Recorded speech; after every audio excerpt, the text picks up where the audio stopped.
നമസ്കാരം, ഞാൻ ഷീജ നെടിയാക്കൽ. എൻ്റെ ഒരു പുതിയ വീഡിയോയിലേക്ക് എല്ലാവർക്കും സ്വാഗതം. ഞാൻ ചെയ്യാൻ പോകുന്ന ഇപ്പോൾ എന്ന് പറഞ്ഞാൽ കൂമ്പ് തോരനാണ്, അല്ലെങ്കിൽ വാഴച്ചുണ്ട് തോരന്. നമ്മുടെയൊക്കെ വീട്ടിൽ സുലഭമായിട്ടുള്ള സാധനമാണിത്. ഒരു കെമിക്കലുകളൊന്നും ഇല്ലാത്ത ഒരു സാധനമാണ് ഈ കൂമ്പ് തോരൻ വാഴച്ചുണ്ടെന്ന് പറയുന്നത്. സ്കിപ്പ് ചെയ്യാതെ ഒരു പ്രത്യേക ശൈലിയിലാണ് ഞാൻ തയ്യാറാക്കുന്നത്. സ്കിപ്പ് ചെയ്യാതെ മുഴുവനായിട്ട് എല്ലാവരും കാണണം. സബ്സ്ക്രൈബ് ചെയ്ത് എല്ലാവർക്കും നന്ദി. ഇനി സബ്സ്ക്രൈബ് ചെയ്യാവുള്ള സബ്സ്ക്രൈബ് ചെയ്യണം, ഷെയർ ചെയ്യണം, ലൈക്ക് ചെയ്യണം. എന്നാൽ പെട്ടെന്ന് നമുക്ക് വീഡിയോയിലോട്ട് കിടക്കാം. നമ്മൾ ഇതിൻ്റെ പോളയെല്ലാം ഇതുപോലെ ഇളക്കണം. ഒരു 3-4 പോളകൾ ഇങ്ങനെ ഇളകണം. 2-3-4 പോള ഇളക്കി കഴിയുമ്പോൾ നമുക്കൊരു ഇത് കിട്ടും. ഒരു വെള്ള ഇതുപോലെ വരും. ഒരുപാട് ഇളക്കി കളയണ്ട എന്ന് പറയുന്നുണ്ട്. ഒരു വെളുത്ത ഇതുപോലെ വരും. എൻ്റെ കുറേ പോള ഇളക്കി കളയുമ്പോൾ ചിലരൊക്കെ 1-2 പോള മാത്രമേ ഇളക്കത്തുള്ളൂ. ഞാൻ ഇച്ചിരി കൂടുതലായിട്ട് ഇളക്കി കളയുന്നു. അങ്ങനെ ഇത് മതി. നമുക്കിതൊന്ന് കൊത്തി അരിയാം. ഇതിനകത്തോട്ടൊന്ന് കൊത്തി അരിയാം. ഇങ്ങനെയാണ് ഇരുമ്പ് വെച്ച് കൊത്തി അരിയുന്നതാണ് നല്ലത്.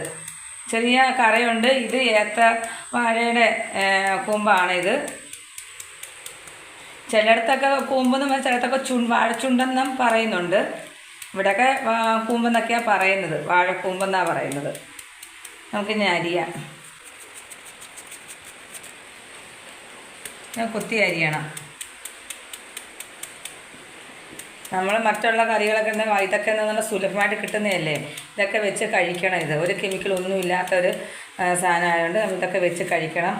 പിന്നെ വയറ്റിൽ നിന്ന് പോകുന്നതിനൊക്കെ നല്ലതാണ് ഈ വാഴച്ചുണ്ടെന്ന് പറയുന്നത്. എല്ലാവരും വാഴച്ചുണ്ട് എന്ന് പറയുന്നത് പയറൊക്കെ ഇട്ടാണ് വെക്കുന്നത്. ഞാനല്ല, പയറിട്ടല്ല തയ്യാറാക്കുന്നത്. അത് വേറൊരു രീതി കൂടെയാണ് തയ്യാറാക്കുന്നത്. നിങ്ങൾക്കൊക്കെ അറിയാമായിരിക്കും കാണുമ്പോൾ.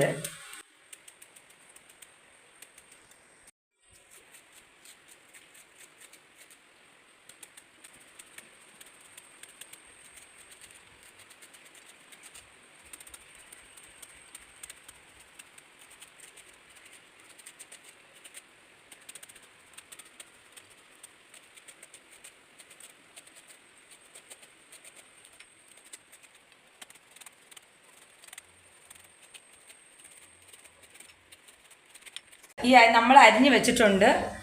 വാഴക്കൂമ്പ് അരിഞ്ഞ് വെച്ച് നമുക്ക് അതിനകത്തോട്ട് അല്പം ഉപ്പിട്ട് കൊടുക്കാം.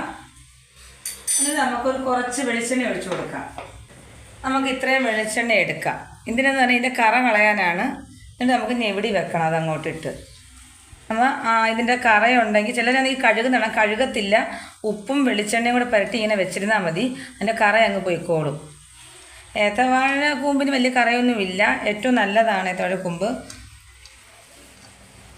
നമുക്കിങ്ങനെ വെക്കാം. ഇനി നമുക്ക് അതിൻ്റെ ചേരുവകൾ ചേർക്കാം. നമുക്ക് വേണ്ടുന്ന ചേരുവകൾ എന്ന് പറയുന്നത് കുറച്ച് ഒരു പിടി തേങ്ങയുണ്ട്. എൻ്റെ കൈക്ക് ഒരു പിടി തേങ്ങയുണ്ട്. 3 പച്ചമുളക്. ഇത് പച്ചമുളകാണ്, ഇത് വഴറ്റി തന്നേ ഉള്ളൂ. പിന്നെ 3 കൊച്ചുള്ളി, ചുമന്നുള്ളിയുണ്ട്. 3-4 വെളുത്തുള്ളിയുണ്ട്. ഒരു നുള്ള് ജീരകം ഞാൻ ചേർത്തിട്ടുണ്ട്. അതിലൂടെ നമുക്ക് അല്പം ഒരു മഞ്ഞൾപ്പൊടി കൂടെ ചേർക്കാം. ഇനി ഇത് നമുക്കൊന്ന് ചതയ്ക്കണം. നമുക്കിത് ചതച്ചെടുക്കാം. നമ്മൾ തേങ്ങയെല്ലാം നമ്മളെല്ലാം കൂടെ ചതച്ചെടുത്തുകൊണ്ട് വന്നിട്ടുണ്ട്. ചതച്ചെടുത്ത് വെച്ചിട്ടുണ്ട്. ഇനി നമുക്ക് കടുക് താളിക്കണം. അതിന് ഞാനാണെങ്കിൽ എല്ലാവരും കൊച്ചുള്ളിയല്ലേ എടുക്കുന്നത്. ഞാൻ ഒരു സവാളയാണ് എടുത്തേക്കുന്നത്. ഞാൻ ഒരു സവാള എടുത്തിട്ടുണ്ട്. നമുക്കൊന്ന് ഒരു പാനിൽ വെച്ച് ഒന്ന് സ്റ്റൗ കത്തിക്കാം. ഒരു പാനിലെടുത്തിട്ടുണ്ട്. സ്റ്റൗ കത്തിച്ച് ഈ പാനിലൊന്ന് ചൂടാവണം. പാനിൽ ചൂടായിട്ടുണ്ട്. നമുക്ക് കുറച്ച് ഒരു 2 ടേബിൾ സ്പൂൺ എണ്ണ വയ്ക്കാം. ഞാൻ വെളിച്ചെണ്ണയിലാണ് ചെയ്യുന്നത്. എന്നിട്ട് എണ്ണ ഒന്ന് ചൂടാവണം. എണ്ണ ചൂടായി നമുക്കൊരല്പം കടുക് അങ്ങോട്ട് ഇട്ട് കൊടുക്കാം. കടുക് പൊട്ടി കഴിഞ്ഞിട്ടുണ്ട്. നമുക്ക് അതിനകത്തോട്ട് ഇത്രയും ഉഴുന്ന് ചേർക്കാം. ഈ കടുക് പൊട്ടി കഴിഞ്ഞിട്ട് നമുക്ക് ഇത്രയും ഉഴുന്ന് ചേർക്കാം. നമുക്ക് ഫ്ലെയിം കുറച്ചിടണം. എന്നിട്ട് ചെറുതായിട്ട് നമുക്കൊന്ന് ഇളക്കി കൊടുക്കാം. ചെറിയ അതിൻ്റെ കളർ ചെറുതായിട്ടൊന്ന് മാറിയാൽ മതി. ചെറുതായിട്ട് എൻ്റെ കളറൊന്ന് മാറിയിട്ടുണ്ട്. എൻ്റെ ചെറുതായിട്ട് കളർ മാറിയിട്ടുണ്ട്. നമുക്ക് അതിനകത്തോട്ട് ഈ ഒരു സവാളയാണിത്. നമുക്കിതിട്ട് കൊടുക്കാം. ഈ സവാള നല്ലോണം മൂക്കണ്ട, ഒന്ന് പച്ചച്ചേവ മാത്രം മാറിയാൽ മതി. ഒന്ന് ഫ്ലെയിം ഫുള്ളി വെച്ച് കൊടുത്തെങ്കിൽ മാത്രമേ അതിൻ്റെ പെട്ടെന്നൊന്ന് ഇതൊന്ന് വഴണ്ട് വരത്തുള്ളൂ.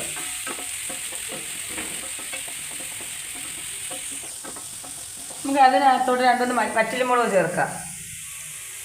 ചെറുതായിട്ടൊന്ന് അതിൻ്റെ പച്ചച്ചെവയൊക്കെ മാറിയിട്ടുണ്ട്. നമുക്ക് അതിനകത്തോടെ 2 വറ്റൽമുളക് ചേർത്ത് കൊടുക്കാം.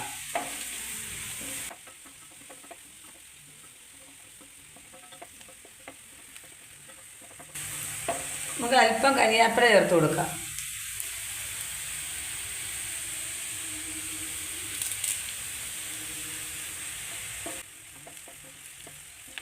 ഒന്ന് ചെറിയതൊന്ന് വഴണ്ട് വരണം. കരിയാപ്പിലയൊക്കെ ഒന്ന് അതിൻ്റെ പച്ചച്ചെവയൊക്കെ ഒന്ന് മാറി ഒന്ന് വരണം.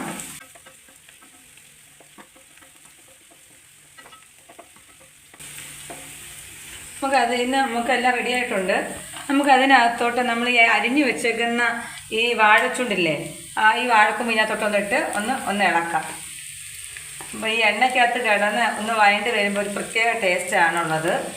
അത് നിങ്ങളത് വെച്ച് നോക്കിയെങ്കിൽ മാത്രമേ അത് അറിയാൻ പറ്റത്തുള്ളൂ. നമുക്ക് പിന്നെ ഈ എണ്ണയ്ക്കകത്ത് കിടന്നൊന്ന് വഴണ്ട് വരണം. അങ്ങനെ ഇതിൻ്റെ കറി എന്തെങ്കിലുമൊക്കെ ഉണ്ടെങ്കിൽ പോവും. ഓൾറെഡി ഞാൻ വെളിച്ചെണ്ണയും ഉപ്പും ചേർത്തതാണ്, ഇന്ന് വെച്ചേക്കുന്നതാണ്. നമ്മൾക്ക് ഇതിനകത്ത് വെള്ളം ചേർക്കത്തില്ല, ശകലം പോലും വെള്ളം ചേർക്കത്തില്ല. ഈ എണ്ണയുടെ ഇത് കൊണ്ട് തന്നെ വേണം ഇത് വെന്ത് വരാൻ. ആവി കൊണ്ട് തന്നെ ഇത് വേവും. ചുണ്ടിന് വലിയ വേവില്ലാത്തതാണ്.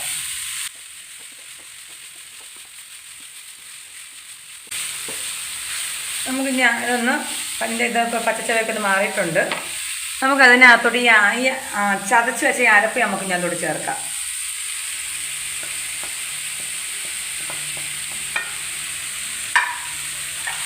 നമുക്കൊന്ന് ഇളക്കാം.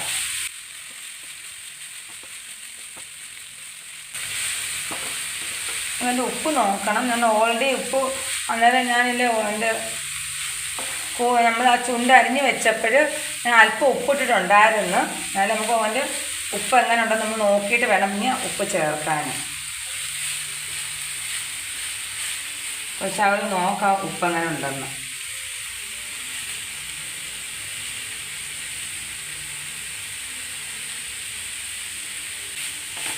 നമുക്കൊരല്പം ഉപ്പ് കൂടെ ചേർക്കാം. തോനെയും വേണ്ട, നമുക്കൊരല്പം ഉപ്പ് കൂടെ ചേർക്കാം.